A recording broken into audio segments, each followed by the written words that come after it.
Hello friends, welcome back to my YouTube channel. इस video में हम पढ़ने वाले हैं crystal field theory. So without wasting time फटाफट से वीडियो स्टार्ट करते हैं। क्रिस्टल फील्ड थ्योरी में बताता है कि जब भी कोऑर्डिनेशन कंपाउंड बनता है, यानी कि सेंट्रल मेटल आयन के जो डी ऑर्बिटल है उस पर अगर लिगेंड अटैक करेगा तो किस तरह से डी ऑर्बिटल की स्प्लिटिंग होगी। तो चलिए पढ़ते हैं। तो हमारे पास जो सेंट्रल मेटल आयन होता है उसका डी ऑर्बिटल होता है जो कुछ इस तरह से होता है, 1 2 3 4 5। ठीक है, ये जो 5 ब्लॉक्स आपको दिख रहे हैं इनके अलग अलग नाम होते हैं। जैसे फर्स्ट ब्लॉक को हम बोलते हैं डी एक्स वाई, सेकेंड को डी वाई जेड, थर्ड को डी एक्स जेड, फोर्थ को D X square minus Y square और फिफ्थ को डी जेड स्क्वायर। जब भी लिगेंड अटैक करता है तो लिगेंड के पास लोन पेयर ऑफ इलेक्ट्रॉन्स होते हैं, डी ऑर्बिटल में भी इलेक्ट्रॉन होते हैं और हमें पता है इलेक्ट्रॉन इलेक्ट्रॉन के बीच में रिपल्शन होता है। तो इसी रिपल्शन की वजह से ये जो ऑर्बिटल होता है जिसे हम डी जनरेटेड डी ऑर्बिटल कहते हैं ये स्प्लिट हो जाता है। अब कैसे स्प्लिट होगा? तो ये जो हमारे 3 आपको दिख रहे हैं ऑर्बिटल्स, इनका जो शेप की अगर हम बात करें, इनके लोब्स के अरेंजमेंट की हम बात करें तो इनका लोब्स का अरेंजमेंट कैसे होता है? ये जो तीनों होते हैं इनके लोब्स होते हैं बिटवीन द एक्सिस। ठीक है, और अगर हम बात करें X square minus Y square की तो इसके लोब्स अलोंग द एक्सिस होते हैं इस तरह से। और डी जेड स्क्वायर की अगर हम बात करें तो इसके लोब्स भी अलोंग द एक्सिस होते हैं इस तरह से। तो अगर हमारा लिगेंड अटैक करता है बिटवीन द एक्सिस तो ये तीनों जो हमारे ऑर्बिटल हैं ये ब्रेक होके हायर एनर्जी लेवल पर पहुंच जाएंगे और ये 2 ऑर्बिटल लोअर एनर्जी भी पहुंच जाएंगे। लेकिन अगर हमारा लिगेंड अटैक करता है बिटवीन अलोंग द एक्सिस तो यहाँ पर इनके ऊपर ज्यादा रिपल्शन शो होगा, तो ये हमारे एक्साइटेड होकर हायर एनर्जी में चले जाएंगे। अब कब हमारा लिगेंड यहाँ पर अटैक करेगा बिटवीन द एक्सिस और कब अलोंग द एक्सिस करेगा, तो चलिए फटाफट से देख लेते हैं। तो यहाँ पर 2 टाइप की जो कॉम्प्लेक्स है उनकी स्प्लिटिंग हमें पढ़नी है। पहले आते हैं हमारे ओक्टाहेड्रल कॉम्प्लेक्सेस। ओक्टाहेड्रल कॉम्प्लेक्सेस, ठीक है। अब यहाँ पर ओक्टाहेड्रल में क्या करता है, जो लिगेंड होता है, लिगेंड वो अटैक करता है अलोंग द एक्सिस, यानी कि जो हमारे D X square minus Y square और डी जेड स्क्वायर ये वाले ऑर्बिटल्स हैं ये एक्साइटेड हो जाएंगे और हायर एनर्जी लेवल पर पहुंच जाएंगे। अब इसका डायग्राम हम कैसे बनाएंगे, यानी कि कैसे हम शो करेंगे एनर्जी लेवल को, तो वो हम देख लेते हैं। ये हमारा 1 2 3 4 5 डी जनरेटेड डी ऑर्बिटल यानी कि मेटल फ्री मेटल आयन, ठीक है। अब यहाँ पर जब लिगेंड अटैक करता है तो इस तरह से 2 एनर्जी लेवल में ये ब्रेक हो जाएगा ऑर्बिटल। ऊपर हमारे 2 ब्लॉक्स चले जाएंगे, ठीक है, और नीचे हमारे 3 ब्लॉक्स आ जाएंगे। क्यों आए नीचे 3 ब्लॉक्स? क्योंकि जो हमारे D X Y Y Z और एक्स जेड है वो लोअर एनर्जी पर पहुंच जाएंगे और X square minus Y square और जेड स्क्वायर ये हमारे पहुंच जाएंगे हायर एनर्जी लेवल पर। अब ये जो 2 ब्लॉक्स जहां पर होते हैं उसे हम ईजी और 3 ब्लॉक्स जहां पर उसे हम T2G लेवल कहते हैं। इन दोनों के बीच की जो एनर्जी होती है, यानी कि जो स्प्लिट हुई है एनर्जी, जो गैप बना है, उस एनर्जी को हम डेल ओ से रिप्रेजेंट करते हैं और उसे हम कहते हैं क्रिस्टल फील्ड स्प्लिटिंग एनर्जी। अगर हम बात करें यहाँ से यहाँ तक की एनर्जी, यानी कि बेरी सेंटर से ऊपर तक की एनर्जी, हायर लेवल तक की एनर्जी, तो वो कितनी होती है यहाँ पर ऑक्टाहेड्रल कॉम्प्लेक्स में 3/5 यानी कि 0.6, और नीचे होती है लोअर एनर्जी यानी कि नीचे डिक्रीज होगी तो -0.4। ठीक है, ये हमारे क्या हो गया, ऑक्टाहेड्रल कॉम्प्लेक्स में स्प्लिटिंग हो गई। अब स्प्लिटिंग डिपेंड करती है, यानी कि ज्यादा स्प्लिटिंग होगी या कम स्प्लिटिंग, वो डिपेंड करता है लिगेंड के नेचर पर। वो कैसे, वो हम एग्जांपल से समझेंगे। अब देख लेते हैं टेट्राहेड्रल कॉम्प्लेक्स। टेट्राहेड्रल कॉम्प्लेक्स, तो यहाँ पर जो लिगेंड अटैक करता है, यहाँ पर अलोंग द एक्सिस था ऑक्टाहेड्रल में, यहाँ पर होगा बिटवीन द एक्सिस।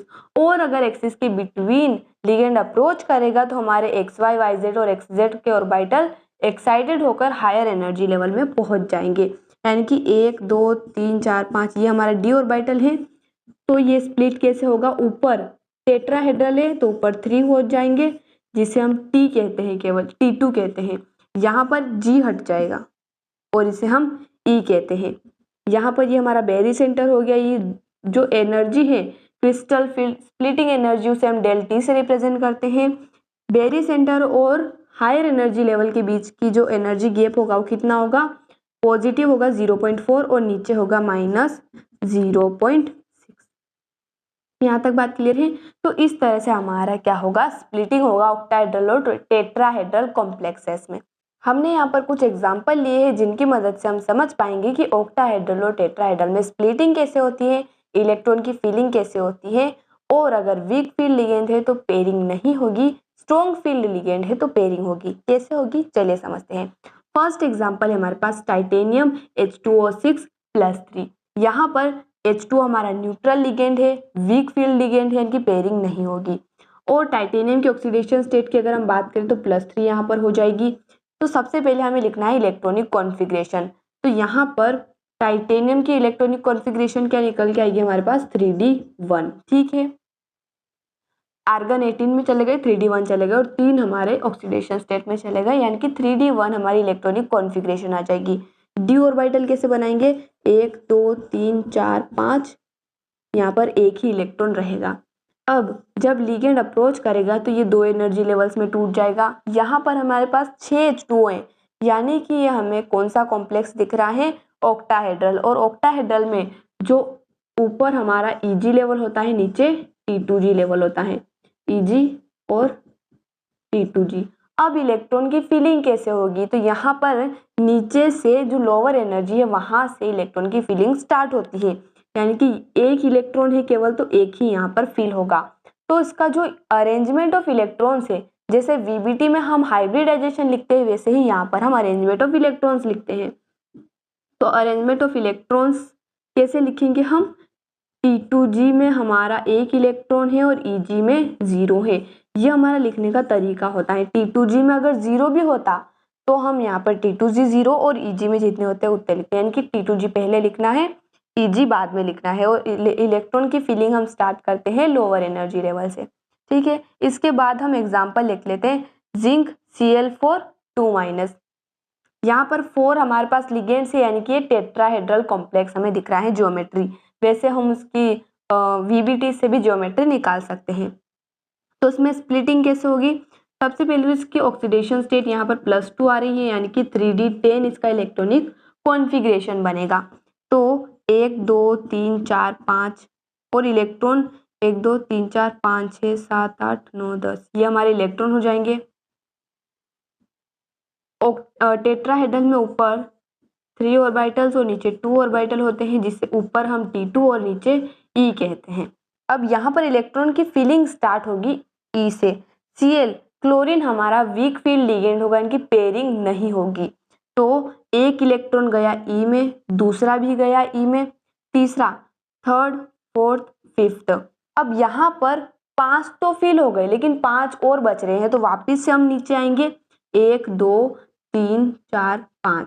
तो इसकी इलेक्ट्रॉनिक कॉन्फ़िगरेशन इसका जो अरेंजमेंट ऑफ इलेक्ट्रॉन्स है उसे हम कैसे लिखेंगे, इसका अरेंजमेंट ऑफ इलेक्ट्रॉन्स हम कैसे लिखेंगे, T2 में कितने इलेक्ट्रॉन गए हमारे 6 और E में कितने गए 4। तो ये हमारा हो जाएगा इसका अरेंजमेंट ऑफ इलेक्ट्रॉन्स। ठीक है, अब हम बात करें थे एक और एग्जाम्पल की, FeCN6-4। तो यहाँ पर CN6 तो 6 उधर चला जाएगा, 6 - 4 हमारा कितना हो जाएगा 2 हो जाएगा। तो यहाँ पर Fe+2 है, तो इसकी ऑक्सीडेशन इलेक्ट्रॉनिक कॉन्फ़िगरेशन 3D6 हो जाएगी। तो चलिए इसकी स्प्लिटिंग बनाते हैं।